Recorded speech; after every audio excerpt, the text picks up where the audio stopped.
1991, the year of the star or the goat? I think I'd know if that were the case. Who to watch in 1992? George Herbert Walker Bush. Get out of here, you Reagan files. Your choices for stars and goats of the year. Oh, I felt good. I felt really good. And a special holiday visit from the unknown candidate.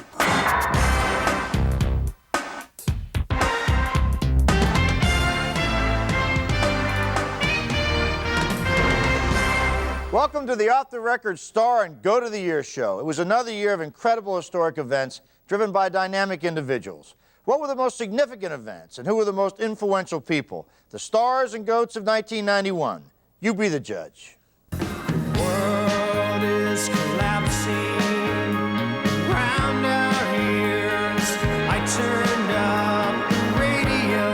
The rebels seem to have killed more of the defenders than they themselves have lost.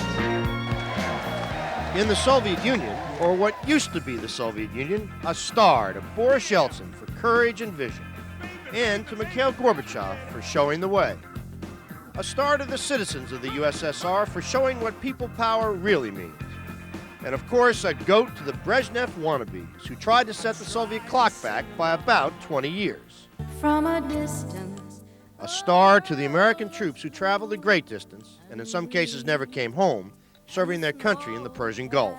And most Americans would also give a star to President Bush for his leadership in the Gulf War. And another star to a certain four-star general. It's the voice of hope. It's the voice of peace. A star to the Mideast leaders who sat down for the first time to talk peace. And to this man for getting them together. In fact, this year it seemed a lot easier to find stars abroad than here at home. Raise the price of oil, then the sense of miles. If you're a young couple today, forget buying a house. If the U.S. economy were a person, it would certainly be the goat of the year.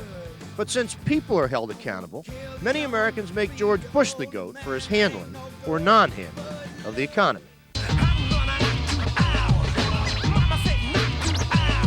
Thanks in part to the administration's inability to improve the economy, the Attorney General lost a Senate race in Pennsylvania to the star of all underdogs, Harris Wofford, while one politician who used bad economic times to promote his own brand of racial politics became a goat to many and a star to some. A body was found in the alley but never claimed. Full of bullet holes with none to blame. A goat to the perpetrators of the senseless violence on our streets, and a star to Mayor Sharon Pratt Kelly for coming up with a plan to try to curb it. Come on. Let's talk about sex, baby. Let's talk about you and me. Like it or not, the country was talking about sex this year and about relations between men and women. Depending on your point of view, Anita Hill could be a star or a goat. So could Clarence Thomas. William Kennedy Smith, star or goat? And what about his accuser, Patty Bowman? For his candor about AIDS, Magic Johnson proved himself a star off the court. And what about Pee Wee Herman? A star for surviving a negative media blitz? Or a goat for practicing the ultimate form of safe sex? All right, Jim, from your standpoint, looking from Capitol Hill, was 1991 the year of the star or the year of the goat? I would say the year of the goat, at least on Capitol Hill. I mean, it started off as the year of the star. That, I think Congress handled the war very, very well. Toward the end of last year, Congress just wanted to duck the issue. They finally voted on it, did a good job on that. But it was all downhill after that. There's very little leadership on both sides of the aisle, in both houses. Congress failed to pass an important banking bill. The crime bill was a disaster, and even worse than that, Congress just left before Thanksgiving. I thought it was a goatish year. All right, what about the year in general, Dan? I think it's the year of the star. I mean, I think as we look back on this year in history, the thing that's going to stay with us, the recession will take care of itself. I mean, hopefully we'll get better policies. But if we don't, we'll still come out of it. The thing that people are going to remember is foreign policy developments, the outbreak of freedom in so many places around the world, the movement toward plurality, if not democracy, toward market freedoms, and the war in the Gulf. And, you know, right now I think it's fashionable for people to say, well, the war in the Gulf was, was a no-brainer. It wasn't. It could have gone very wrong. It was very important that it came out as well as it did. You buy that? I do. I think 1991 was the year of the star. I know you're looking at me like, here goes Pollyanna again. But the American people became the star through this whole thing. They supported the war effort. They had a longer attention span and commitment to it than anybody anybody, including most of us on the set, thought they were going to have. It was the year of non-incumbency. Voters kicked a lot of people out. And when you look at what happened internationally, there were a lot of brilliant changes. I mean, people sat down at a Middle East peace conference to try and talk about resolving one of the most difficult situations this world's faced. Okay, before I rain on this holiday parade here, go ahead. Well, you used to jingle bells too? Well, I'm inherently an optimist, Bob, and I think I agree with just about everything Dan and Susan have said. But having said that, I think that somehow this is still kind of a year of the goat in this sense, that we really didn't get an entirely satisfactory closure on a lot of issues, that people who had done well, nonetheless, things didn't really work out. Gorbachev in the Soviet Union. I mean, he's played a great historic role, yet he's on the way out, and we really don't know what's going to happen yet in the former Soviet Union. Are they going to get their act together? George Bush in the Gulf, we haven't got an 100% satisfactory result there. And, you know, things that have happened even here. I mean, Dick Darman, the budget agreement, the administration. I am chomping at the bit. You know, because I want to use the goat analogy is nice, and I'll use another farm analogy. This was the year that the chickens came home to roost. It was a goatish year for a lot of people. It'd be nice to look back and say, historically, 50 years from now, it was wonderful that all these things happened. I agree with you about that. But people in this country are hurting, and they're hurting worse than they've hurt in a long time.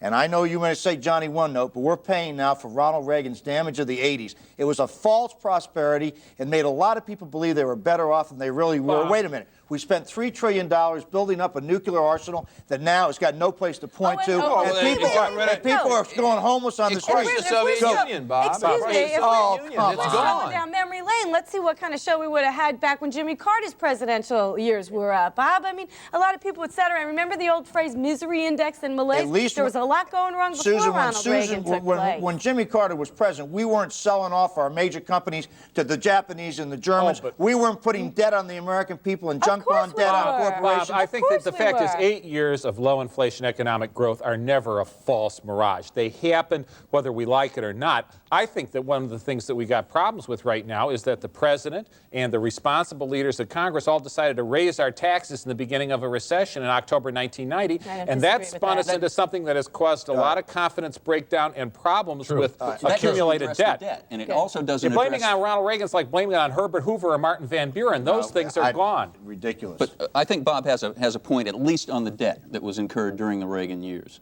There was growth, inflation was beaten, those are good things, but the debt has come home to roost, and that's not a Republican problem. That Americans wanted to take on themselves. Let me just clarify something. I happen to agree with everybody here. When I said this was a goatish year, I meant it was a goatish year in Congress. And I also think one other thing. I also think it was a goatish year among a lot of Americans. I hate to say this, but I think the accomplishments of this year have been spectacular. But a lot of people are sort of are not quite satisfied with what we've done. I think this has been an incredible year. As usual, I find myself the lonely negative nabob and negativism. But a couple of things we also ought to mention. There was not such a good year. The Thomas hearings and what came out of all that, the debacle of the Kennedy rape trial, watching a guy like Gorbachev, who brought all this wonderful freedom to a huge chunk of the world, who now is sort of a diminished man at the end of the year. But the other thing is the rise of the European community and Japan as economic powers now almost devouring former markets of the United States. You can't, and now that NATO, which was our greatest single strength in Europe, now the president of France at the end of 1991 makes fun of a president of the United States. Now, what does that tell you? That's why they call them French, Bob. That's their job. That's true. And anyway, this is not, Bob, this is not a zero-sum game. We benefit when the Germans and the Japanese do well, when the South Americans do well. This is the truth about what's going on in the world. Free markets are opening up, and generally the economy is moving up. That's good for us, not bad for us. All right, look, we could go on forever about 91, but when we come back, off the record, we'll go on the record with our picks for stars and goats of 1991.